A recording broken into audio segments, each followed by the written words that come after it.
এবার আপনাদের সামনে মূল্যবান বক্তব্য নিয়ে আসছে বাংলাদেশ আওয়ামী লীগের কেন্দ্রীয় সাধারণ সম্পাদক ওবায়দুল কাদের।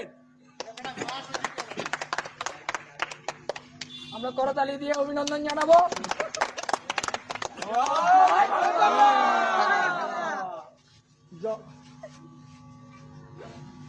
ধন্যবাদ। আমরা ক্ষমতায় আছি,